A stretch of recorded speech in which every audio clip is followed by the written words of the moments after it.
क्या कोई यकीन करेगा कि दुनिया के सबसे महान साम्राज्यों में से एक की नींव किसी बहुत बड़े विनाशकारी हथियार से नहीं बल्कि 500 हाथियों के एक अनोखे सौदे से रखी गई थी? हाँ, सुनने में तो ये किसी फिल्म की कहानी जैसा लगता है। बिल्कुल। और या फिर ये सोचिए कि एक राजा जिसने सत्ता पाने के लिए अपने 99 भाइयों की हत्या कर दी हो, वो अचानक एक दिन इतिहास का सबसे बड़ा शांतिदूत बन जाए। ये सच में बहुत हैरान करने वाला ऐतिहासिक मोड़ है ना? तो आज की इस गहन चर्चा में हम कुछ ऐसी ही ऐतिहासिक पहेलियों को सुलझाने वाले हैं।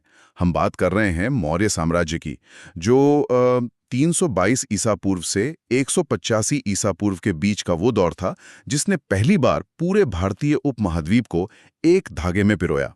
ठीक है, आइए इसे गहराई से समझते हैं। बिल्कुल, और ये समझना बहुत जरूरी है। हमारा उद्देश्य यहाँ सिर्फ कुछ पुरानी तारीखें रटना नहीं है, बल्कि उस तंत्र को डिकोड करना है कि कैसे युद्ध के नगाड़ों, यानी जिसे हम भेरी घोष कहते हैं, उसका शोर अचानक शांति के संदेश यानी धम्म घोष में बदल गया। ये सफर वास्तव में बहुत रोमांचक है, मैं कहूंगी।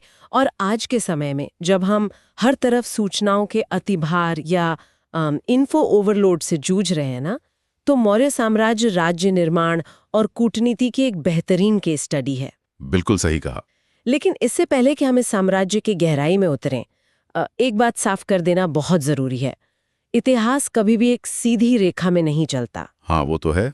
मौर्यों की उत्पत्ति, उनके समाज और उनके फैसलों को लेकर हमारे पास जो भी ऐतिहासिक स्रोत हैं, वे आपस में बहुत गहराई से टकराते हैं। तो हमारा काम किसी एक विचार को सही ठहराना नहीं है, बल्कि उन सभी बिखरे हुए टुकड़ों को एक साथ रखकर तस्वीर को साफ करना है। लेकिन एक मिनट में सोच रहा था कि 2000 साल से भी पहले क्या हो रहा था, यह हमें इतनी बारीकी से पता कैसे चलता है? मतलब क्या उस समय कोई बैठकर डायरी लिख रहा था? डायरी तो नहीं, लेकिन हमारे पास कुछ बहुत ही मजबूत और दिलचस्प लिखित स्रोत हैं। मुख्य रूप से 4 बड़े स्रोत हैं जो हमें इस साम्राज्य की कहानी बताते हैं। अच्छा। सबसे पहला और शायद सबसे मशहूर है कौटिल्य का अर्थशास्त्र। चाणक्य द्वारा लिखा गया ये ग्रंथ राजनीति, कूटनीति और अर्थव्यवस्था का एक ऐसा मास्टरपीस है जो बताता है कि चंद्रगुप्त मौर्य को सत्ता में कैसे लाया गया और प्रशासन कैसे चलाया जाना चाहिए। चाणक्य नीति तो आज भी मशहूर है। बिल्कुल। और दूसरी तरफ हमारे पास मेगास्थनीज की इंडिका है। मेगास्थनीज एक ग्रीक राजदूत था जो एक विदेशी की नज़र से भारतीय समाज को देखता है और नगर प्रशासन के बारे में बहुत ही बारीक विवरण देता है। तो ये तो बिल्कुल वैसा ही हो गया जैसे ये एक ही घटना को 4 अलग-अलग न्यूज़ चैनल्स कवर कर रहे हों और हर चैनल का अपना एक अलग नजरिया या मकसद हो। बहुत ही सटीक उपमा है ये। और यहाँ सबसे दिलचस्प बात यह है कि ये विरोधाभास सबसे ज्यादा तब दिखता है जब हम अन्य 2 स्रोतों की बात करते हैं, मतलब बौद्ध साहित्य और विशाखा दत्त का नाटक मुद्रा राक्षस। इन दोनों में क्या अलग है? जातक कथाओं, दीपवंश और महावंश जैसे जो बौद्ध ग्रंथ है ना, उनमें मौर्यों को क्षत्रिय या उच्च कुल का बताया गया है। लेकिन सदियों बाद उमगुप्त काल में लिखे गए मुद्रा राक्षस में चंद्रगुप्त को शूद्र या वृषल कह दिया गया। अरे बाप रे, मतलब एक ही संस्थापक और उसके कुल को लेकर इतनी अलग-अलग कहानियां। कोई उन्हें सत्ता के सर्वोच्च शिखर का बता रहा है और कोई समाज के निचले तबके का। ऐसा कैसे हो सकता है? यही तो इतिहास का असली खेल है। जब बौद्ध ग्रंथ मौर्यों को क्षत्रिय बताते हैं, तो वे असल में उस साम्राज्य को एक सामाजिक और धार्मिक वैधता दे रहे होते हैं, क्योंकि अशोक ने बौद्ध धर्म को पूरी दुनिया में फैलाया था। तो उनके लिए अशोक एक नायक थे। बिल्कुल। वहीं मुद्रा राक्षस जब लिखा गया, तब तक राजनीतिक समीकरण पूरी तरह बदल चुके थे। ब्राह्मणवादी विचारधारा फिर से मजबूत हो रही थी, इसलिए शायद उस नाटक में एक अलग नैरेटिव गढ़ा गया। ये तो सच में सोचने वाली बात है। जब हम इन सभी स्रोतों को एक साथ रखते हैं, तब हमें समझ आता है कि इतिहास सिर्फ घटनाओं का विवरण नहीं है, बल्कि उसे लिखने वालों की अपनी राजनीति भी उसमें शामिल होती है। तो चलिए स्रोतों की इस अदालत से बाहर निकलते हैं और जमीन पर उतरते हैं जहां इस साम्राज्य की असली नींव रखी गई। हाँ, चंद्रगुप्त मौर्य। बिल्कुल, चंद्रगुप्त मौर्य। उन्होंने विष्णुगुप्त यानी चाणक्य के साथ मिलकर नंदवंश के आखिरी शासक घनानंद को सत्ता से उखाड़ फेंका और 322 ईसा पूर्व में एक नए युग की शुरुआत की। और वो बहुत बड़ा बदलाव था, है ना? लेकिन उनकी महत्वाकांक्षा सिर्फ मगध तक सीमित नहीं थी। उन्होंने सीधे सिकंदर के पूर्व कमांडर सेल्यूकस निकेटर से टक्कर ली और उत्तर पश्चिमी भारत पर कब्जा कर लिया। और इसके बाद उन दोनों के बीच जो समझौता हुआ, वो सच में चौंकाने वाला है। हाँ, वो प्राचीन कूटनीति का एक ऐसा दांव था जिसने भूगोल की शक्ल ही बदल दी। सेल्यूकस ने अपनी बेटी हेलेना की शादी चंद्रगुप्त से की, मेगस्थीनिस को राजदूत बनाकर दरबार में भेजा और एक बहुत बड़ा भूभाग मौर्य साम्राज्य के हवाले कर दिया। और इसके बदले में चंद्रगुप्त ने क्या दिया? हाँ, सिर्फ 500 हाथी। हाँ, 500 हाथी। मतलब मुझे ये बात हमेशा हैरान करती है, क्या 500 हाथियों के बदले इतना बड़ा इलाका और एक मजबूत शांति समझौता हासिल कर लेना इतिहास की सबसे बेहतरीन बार्गेनिंग नहीं है? सुनने में ये किसी सस्ते सौदे जैसा लग सकता है, लेकिन उस समय के सैन्य परिदृश्य को समझना होगा। आज के युद्धों में जो अहमियत न्यूक्लियर पनडुब्बियों या फाइटर जेट्स की है ना, वही अहमियत उस दौर में हाथियों की थी। ओ, हाथियों की इतनी डिमांड थी? बिल्कुल। सेल्यूकस निकेटर को पश्चिमी एशिया में अपने ग्रीक प्रतिद्वंदियों से एक बहुत बड़ा युद्ध लड़ना था, और भारतीय हाथी उस समय के सबसे खूंखार टैंक माने जाते थे। ओहो, तो मतलब उसे उन युद्धक हाथियों की सख्त जरूरत थी। हाँ, और चंद्रगुप्त को अपनी सीमाएं सुरक्षित करनी थी। ये दोनों के लिए एक बहुत ही सोची समझी रणनीतिक जीत थी। लेकिन जो आदमी इतने बड़े युद्ध लड़ रहा था, इतनी आक्रामक रणनीतियां बना रहा था, उसका अंत कितना अप्रत्याशित था। सच में? ऐतिहासिक रिकॉर्ड बताते हैं कि मगध में एक भयानक अकाल पड़ा, जिसके बाद चंद्रगुप्त ने जैन धर्म अपना लिया। वे भद्रबाहु नामक जैन मुनि के साथ दक्षिण भारत चले गए और संथारा के जरिए, यानी पूरी तरह से अन्न जल त्याग कर, अपने प्राण दे दिए। ये एक बहुत ही गहरा मानवीय पहलू है। बिल्कुल। एक विशाल साम्राज्य के निर्माता का इस तरह उपवास से अपने जीवन का अंत करना, ये सत्ता से वैराग्य की ओर जाने का बहुत ही अजीब और दिलचस्प मोड़ है। खैर, इसके बाद गद्दी पर बैठते हैं उनके बेटे बिंदुसार। बिंदुसार का शासनकाल जो 298 ईसा पूर्व से 273 ईसा पूर्व तक रहा, वो मौर्य साम्राज्य के विस्तार का एक बहुत ही महत्वपूर्ण चरण था। उन्हें अमित्रघात की उपाधि मिली थी, यानी दुश्मनों का नाश करने वाला। अमित्रघात भारी नाम है। हाँ, और उन्होंने 2 समुद्रों मतलब अरब सागर और बंगाल की खाड़ी के बीच की विशाल जमीन को फतेह किया। लेकिन बिंदुसार के कूटनीतिक संबंधों में किस्सा बहुत ही मजेदार है जो मैंने पढ़ा था। कौन सा? उन्होंने सीरिया के राजा एंटियोकस प्रथम को संदेश भेजकर 3 चीजें मांगी थीं: मीठी शराब, सूखे अंजीर और एक दार्शनिक। हाँ, ये वाकया बहुत मशहूर है। अब शराब और अंजीर का व्यापार तो समझ आता है, लेकिन दार्शनिक मतलब क्या वे प्राचीन काल में अपने दरबार के लिए डिबेटर्स ढूंढ रहे थे? ये किस्सा सिर्फ मजेदारी नहीं है, बल्कि ये मौर्य दरबार के बौद्धिक माहौल की गहराई को भी दिखाता है। ये साबित करता है कि उनका विदेशी संपर्क सिर्फ जमीन हड़पने या सैन्य संधियों तक सीमित नहीं था। सही बात है। सीरिया से एक दार्शनिक मंगाने का सीधा मतलब है कि बिंदुसार के दरबार में अलग अलग विचारधाराओं, वैश्विक दर्शन और ज्ञान पर खुली चर्चाएं होती थीं। मौर्य साम्राज्य दुनिया के बाकी हिस्सों से वैचारिक स्तर पर भी जुड़ा हुआ था, और बिंदुसार ने आजीवक संप्रदाय को भी संरक्षण दिया था, जिसे मक्खली गोशाल ने स्थापित किया था। तो बिंदुसार को तो सीरिया से दार्शनिक चाहिए था, लेकिन विडंबना देखिए कि उनका अपना बेटा अशोक आगे चलकर दुनिया को एक ऐसा दर्शन देने वाला था जिसने इतिहास की धारा ही मोड़ दी। अशोक महान। हाँ, पर अशोक की शुरुआत बिल्कुल भी दार्शनिक नहीं थी। रिकॉर्ड्स बताते हैं कि सत्ता हथियाने के लिए उन्होंने अपने 99 भाइयों की हत्या कर दी। ये एक बहुत ही खौफनाक सत्ता संघर्ष था। बिल्कुल। और फिर 261 ईसा पूर्व में अपने राज्याभिषेक के 9वें साल उन्होंने कलिंग यानी आज के ओडिशा पर आक्रमण किया। और हम सब जानते हैं कि कलिंग युद्ध में क्या हुआ था। बहुत भारी रक्तपात हुआ था। हाँ, इतना खून बहा, इतने लोग मारे गए कि अशोक का हृदय परिवर्तन हो गया और उन्होंने हमेशा के लिए भेरी घोष की जगह धम्म घोष यानी शांति का मार्ग अपना लिया। कलिंग युद्ध भारतीय इतिहास का वो टर्निंग पॉइंट है जहां से राज्य की नीतियां पूरी तरह से पलट जाती हैं, और उन्होंने धम्म के प्रसार के लिए अपने पुत्र महेंद्र और पुत्री संगमित्रा को सिलोन यानी आज के श्रीलंका भी भेजा। यहाँ बात सच में बहुत दिलचस्प हो जाती है। क्या यह संभव नहीं है कि मतलब सोचने वाली बात है, जिस इंसान ने सत्ता के लिए अपने 99 भाइयों का कत्ल कर दिया हो, वो अचानक इतना संवेदनशील कैसे हो गया? ये सवाल अक्सर उठता है। क्या यह सिर्फ एक प्रायश्चित था या फिर इसके पीछे एक बहुत बड़ी राजनीतिक चाल थी? मेरा मतलब है पत्थरों पर माफीनामा लिखवाना कुछ ज्यादा ही बड़ा पीआर स्टंट नहीं लगता? ये बहुत ही शानदार सवाल है और इतिहासकारों के बीच इस पर काफी बहस भी होती है। अशोक के पश्चाताप को हम पूरी तरह से खारिज नहीं कर सकते क्योंकि उस भयानक नरसंहार को देखकर किसी का भी दिल दहल सकता है। वो तो है। लेकिन इसके पीछे की राजनीतिक परिपक्वता को समझना बहुत जरूरी है। जब अशोक ने कलिंग को जीत लिया तो उपमहाद्वीप का लगभग हर महत्वपूर्ण हिस्सा उनके कब्जे में आ चुका था। अब जीतने के लिए कुछ बचा ही नहीं था। यानी अब चुनौती साम्राज्य को फैलाने की नहीं बल्कि उसे बचाए रखने की थी। एकदम ठीक कहा। इतने विशाल भूभाग को जहां अलग अलग संस्कृतियां, भाषाएं और मान्यताएं हों, सिर्फ तलवार के दम पर या खौफ पैदा करके दशकों तक नहीं चलाया जा सकता। भय की उम्र बहुत छोटी होती है। बिल्कुल, भय से आप हमेशा राज नहीं कर सकते। हाँ, तो साम्राज्य को एकजुट रखने के लिए एक वैचारिक गोंद की जरूरत थी, एक साझा नैतिकता की। धम्मघोष की नीति ने बिल्कुल यही काम किया।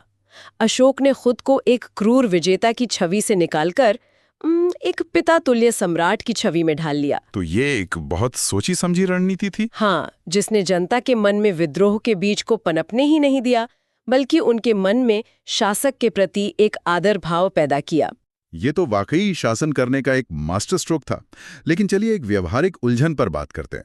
सोचिए उस दौर में जब न इंटरनेट था, न फोन, न प्रिंटिंग प्रेस। हाँ, संचार का कोई आसान साधन नहीं था। और साम्राज्य अफगानिस्तान से लेकर दक्षिण भारत तक फैला है। तो अशोक अपनी इस नई विचारधारा, इस धम्म को आम लोगों तक कैसे पहुंचा रहे थे? इसके लिए अशोक ने प्राचीन विश्व के सबसे बड़े मास कम्युनिकेशन या जनसंचार अभियान की शुरुआत की।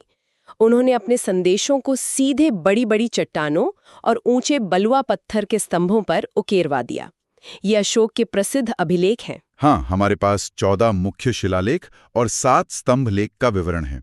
इनमें दिल्ली टोपरा का स्तंभ बहुत खास है क्योंकि वहीं 7 स्तंभ लेख एक साथ मिलते हैं। बिल्कुल। लेकिन मुझे जो बात सबसे ज्यादा हैरान करती है वो है इन अभिलेखों में इस्तेमाल की गई लिपियों की विविधता। मुख्य भाषा प्राकृति, लेकिन संदेश ब्रह्मी, खरोष्ठी, अरामाइक और ग्रीक, इन 4 अलग अलग लिपियों में लिखे गए थे। जेम्स प्रिंसेप ने पहली बार इन्हें डिकोड किया था। अगर हम इसे व्यापक संदर्भ में देखें ना, तो ये एक प्रशासनिक चमत्कार है। अशोक ने उत्तर पश्चिमी सीमांत इलाकों में अरामाइक और ग्रीक का इस्तेमाल किया, जहां ग्रीक और ईरानी मूल के लोग रहते थे। अच्छा। और बाकी भारत में ब्राह्मी लिपि का प्रयोग हुआ। अशोक ये सुनिश्चित कर रहे थे कि साम्राज्य का हर नागरिक राजा के आदेश को उसी की भाषा में समझ सके। आज की भाषा में कहें तो ये एक बहुत ही बड़े पैमाने का लोकलाइजेशन था। जैसे कोई ग्लोबल कंपनी हर देश के हिसाब से अपने विज्ञापन की भाषा बदल देती है। बिल्कुल वही कॉन्सेप्ट था। और इन पत्रों पर लिखे संदेश भी कितने स्पष्ट थे। पहले शिलालेख में सीधे पशु बलि पर रोक लगा दी गई। दूसरे शिलालेख में इंसानों और जानवरों दोनों के लिए चिकित्सा व्यवस्था की बात की गई, जो कि उस समय के हिसाब से बहुत बड़ी बात थी। ये कितनी आधुनिक सोच है। चौथे में भेरी घोष की जगह धम्मघोष की घोषणा है। और 13वां शिलालेख तो कलिंग युद्ध के विनाश और उनके हृदय परिवर्तन का पूरा कच्चा चिट्टा खोल के रख देता है।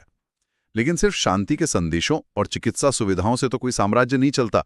उसके पीछे एक बहुत ही सख्त मशीनरी चाहिए होती है। बिल्कुल। और इस मशीनरी का सबसे बेहतरीन ब्लूप्रिंट हमें कौटिल्य के सप्तांग सिद्धांत में मिलता है। कौटिल्य ने साफ तौर पर कहा कि एक राज्य 7 अंगों से मिलकर बनता है: राजा, अमात्य यानी मंत्री, जनपद यानी इलाका, दुर्ग, कोश, सेना और मित्र। जब मैं इस सप्तांग सिद्धांत को पढ़ता हूं तो मुझे लगता है कि ये किसी आज की मल्टीनेशनल कॉर्पोरेट कंपनी का स्ट्रक्चर जैसा है। हाँ, काफी हद तक। मतलब राजा हो गया कंपनी का सीईओ, अमाती हो गए बोर्ड ऑफ डायरेक्टर्स जो सलाह देते हैं, कोष हो गया फाइनेंस डिपार्टमेंट, सेना हो गई आपकी सिक्योरिटी और लीगल टीम, और मित्र हो गए आपके पीआर या रणनीतिक साझेदार। तो आखिर इस सब का मतलब क्या है? ये तुलना बहुत सटीक है। कौटिल्य ये समझा रहे थे कि ये 7 अंग एक दूसरे से जुड़े हुए हैं। अगर आपका कोष यानी खजाना खाली है तो आप दुर्ग नहीं बना सकते और ना ही सेना को वेतन दे सकते हैं। बिना सेना के जनपद सुरक्षित नहीं रहेगा। और इस खजाने को भरने के लिए जो टैक्स सिस्टम था वो कितना बारीकी से काम करता था। सिर्फ एक टैक्स नहीं था, फिरंडे नाम का टैक्स सीधे सोने में लिया जाता था। पिंडकर वो टैक्स था जो पूरा गांव मिलकर अनाज या वस्तु के रूप में चुकाता था। सही कहा। लेकिन एक टैक्स का नाम सुनकर मुझे बहुत हैरानी हुई, प्रणय। ये एक इमरजेंसी टैक्स था। हाँ, प्रणय का मतलब है कि राज्य की प्रशासनिक पकड़ इतनी मजबूत थी कि संकट के समय वे लोगों से अतिरिक्त संसाधन जुटा सकते थे। ये कोई लूट खसोट नहीं थी, बल्कि एक व्यवस्थित संस्थागत प्रणाली थी। एक सिस्टमैटिक तरीका था। ये लिया जाता था। हालांकि ये भी सच है कि अशोक ने बाद में कल्याणकारी राज्य की भावना के तहत इनमें से कुछ करों का मूल्य कम कर दिया था। और इस पूरी केंद्रीकृत व्यवस्था को चलाने के लिए साम्राज्य को 5 बड़े प्रांतों में बांटा गया था। उत्तरापथ, जिसका केंद्र तक्षशिला था, अवंतीपथ यानी उज्जैन, मध्य जो मगध था, प्राच्यपथ यानी तोशाली, और दक्षिणापथ जो सुवर्णगिरी था। बिल्कुल एक पूरा फेडरल स्ट्रक्चर था। हाँ, और नगरों का प्रशासन चलाने के लिए मेगास्थनीज के अनुसार 6 अलग-अलग समितियां थीं और हर एक में 5 सदस्य होते थे। कृषि के लिए सीताध्यक्ष और टैक्स वसूलने के लिए समाहर्ता जैसे बड़े अधिकारी थे। इस भारे भरकम प्रशासनिक तंत्र को समझना इसलिए जरूरी है क्योंकि इसी से हमें उस समाज की झलक मिलती है जो इसके साये में जी रहा था। और जब हम मौर्य समाज की बात करते हैं तो हमारे वही 2 पुराने गवाह मेगास्थनीज और कौटिल्य फिर से आपस में उलझते हुए दिखते हैं। हाँ, समाज की संरचना को लेकर दोनों बिल्कुल अलग बात कहते हैं। मेगास्थनीज का दावा है कि भारतीय समाज 7 अलग-अलग वर्गों में बटा हुआ था, और सबसे चौंकाने वाली बात यह है कि वो कहता है कि भारत में दास प्रथा या गुलामी थी ही नहीं। हाँ, ये अजीब लगता है। जबकि कौटिल्य पारंपरिक 4 वर्णों का जिक्र करते हैं और उनके अर्थशास्त्र में दासों के नियम भी बताए गए हैं। क्या मेगास्थनीज ने इतने बड़े साम्राज्य में दासों को देखा ही नहीं? ये कैसे मुमकिन है? ये एक बहुत ही महत्वपूर्ण सवाल खड़ा करता है और ये एक बहुत ही बारीक मनोवैज्ञानिक बिंदु है। मेगास्थनीज झूठ नहीं बोल रहा था, बल्कि उसकी नजरें धोखा खा रही थी। मतलब? मेगास्थनीज ग्रीस से आया था, जहां दासों के साथ जानवरों से भी बदतर सलूक होता था। उन्हें जंजीरों में बांध कर रखा जाता था। लेकिन भारत में, जिसे कौटिल्य दास कहते हैं, वो असल में घरेलू नौकर या बंधुआ मजदूर की तरह थे। अच्छा, उनका जीवन वैसा नहीं था जैसा ग्रीस में था? बिल्कुल, उन्हें कुछ कानूनी अधिकार प्राप्त थे। वे अपनी कमाई से खुद को आजाद कर सकते थे। उनके साथ ग्रीस जैसी अमानवीय क्रूरता नहीं होती थी।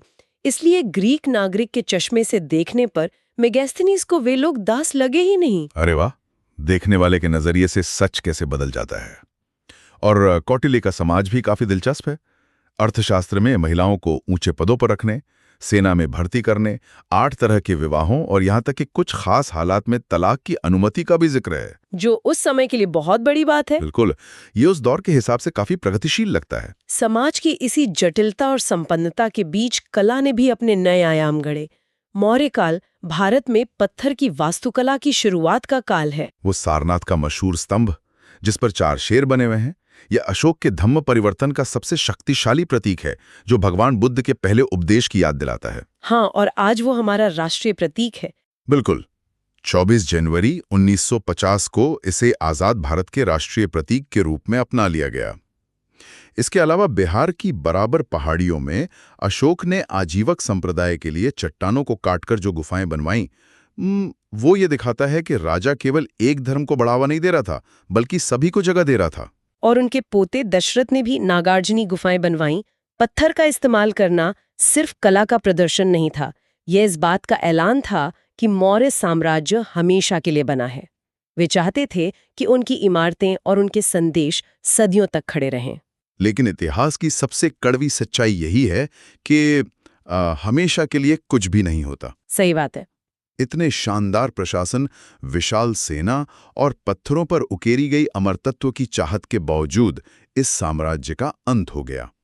185 ईसा पूर्व में मौर्य वंश के आखिरी राजा वृहद्रथ की हत्या कर दी गई। और वो हत्या किसने की, ये ज्यादा हैरान करने वाला है। हाँ, सबसे हैरानी की बात यह है कि उन्हें मारने वाला कोई बाहरी दुश्मन या सिकंदर का कोई वंशज नहीं था, बल्कि वो उनका अपना सेनापति पुष्यमित्र शुंग था। ये इतिहास की सबसे बड़ी और नाटकीय घटनाओं में से एक है।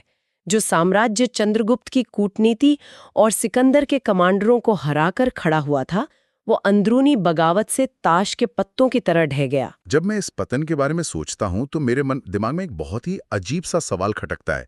देखिए, हमने बात की कि अशोक ने कलिंग के बाद युद्ध छोड़ दिया। हाँ, पूरी तरह से। उन्होंने भैरीघोष को पूरी तरह त्याग कर धम्मघोष अपना लिया, शांति का संदेश दिया। लेकिन उसी समय प्रशासन सेना भक्तुम नाम का टैक्स वसूलता रहा, जिसका मतलब है कि सेना पूरी तरह खत्म नहीं की गई थी, उसे पाला जा रहा था। बिल्कुल, सेना मौजूद थी, उसे वेतन में मिल रहा था। तो सोचिए, एक ऐसी सेना जिसके पास लड़ने के लिए कोई युद्ध नहीं है, जिस साम्राज्य ने आक्रामकता छोड़ दी हो, वहां पीढ़ियों बाद सेना का काम क्या रह गया होगा? ये बहुत ही गहरा पॉइंट है। क्या अशोक द्वारा सैन्य विजय को पूरी तरह त्याग देने से पीढ़ियों बाद साम्राज्य का सैन्य ढांचा इतना खोखला हो गया कि एक शांतिवादी साम्राज्य को अपने ही सेनापति की बगावत का शिकार होना पड़ा? क्या परम शांति ही अंततः पतन का कारण बन गई? आप उस कड़ी को जोड़ रहे हैं जहां इतिहास और मनोविज्ञान मिलते हैं। जब दशकों तक कोई राज्य युद्ध नहीं लड़ता, तो सेनापति और सैनिक अपना रुतबा खोने लगते हैं। मतलब क्या अशोक की वह महान शांति की चाह थी अंततः इस साम्राज्य के पतन का कारण बन गई? एक शांतिवादी साम्राज्य जिसने अपने ही सेनापति की बगावत को न्योता दे दिया। ये तो इतिहास की सबसे भयानक विडंबना लगती है। ये निश्चित रूप से विचार करने लायक एक गहरा पहलू है। मौर्य साम्राज्य की विरासत की बात करें तो उन्होंने दुनिया को शांति का पाठ तो पढ़ाया, एक केंद्रीकृत प्रशासन और कर प्रणाली का खाका भी दिया और पत्थर की वास्तुकला की शुरुआत की। लेकिन अंत में ये भी सिखाया कि सत्ता का संतुलन कितना नाजुक होता है। वाकई इतिहास कोई पक्की गणित या ब्लैक एंड व्हाइट कहानी नहीं है। ये मानव मन के अंतर विरोधों का एक बहुत ही उलझा हुआ जाल है। बिल्कुल सही कहा। क्या शांति एक साम्राज्य को बचाती है या उसे निहत्था कर देती है? ये एक ऐसा सवाल है जो आज की दुनिया में भी उतना ही प्रासंगिक है। इस पर विचार कीजिएगा। स्रोतों की इस दुनिया में अभी भी बहुत कुछ अनकहा है। खोजते रहिए और सीखते रहिए।